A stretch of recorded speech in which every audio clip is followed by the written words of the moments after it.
Okay, here we are, Matthew Russell Lee, Inner City Press, here in Foley Square, but more specifically at the U.S. Attorney's Office, Monday, November 27th, 2023.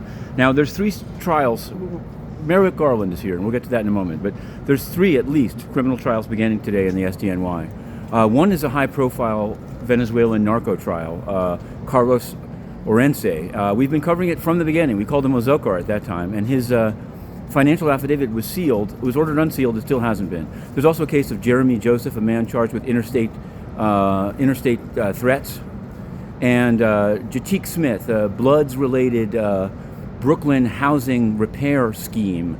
So three trials, and we'll cover all of them. But what we want to say, AG Garland is here in town. He's meeting with Damian Williams. They're discussing issues of concern in the community. I'm sure we'll hear something about fentanyl and guns and maybe about crypto. But what we want to hear about is court transparency. And here's the issue. Increasingly, or many times, in criminal trials brought by the Department of Justice, defendants are asking for whole sentencing submissions, sentencing letters in the case of Sebastian Greenwood, to be sealed. And they often say in their letters that the government takes no position. This is inappropriate. As we once raised forget what we once raised.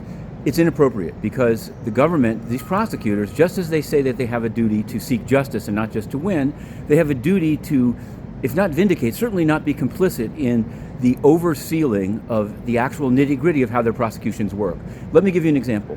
In the case of Samuel Bankman-Fried, here in the Southern District of New York, he sealed his suretors, those who signed a piece of paper so he could remain free. He didn't remain free, and now he's been convicted. But at the time, he said the government takes no position on the sealing. Well, we as Inner City Press pursued it, and Judge Louis A. Kaplan ruled that those suretor information is not confidential.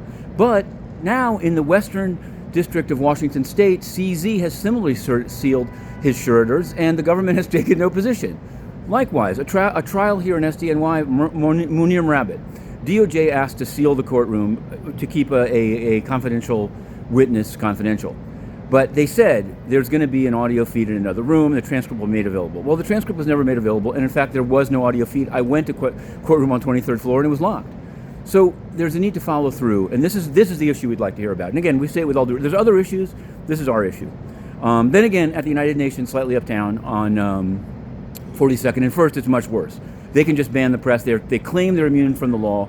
We say that's not the case, pointing to the famous case of Jam versus the World Bank. And we'll have more on that, we hope, soon. InnerCityPress.com.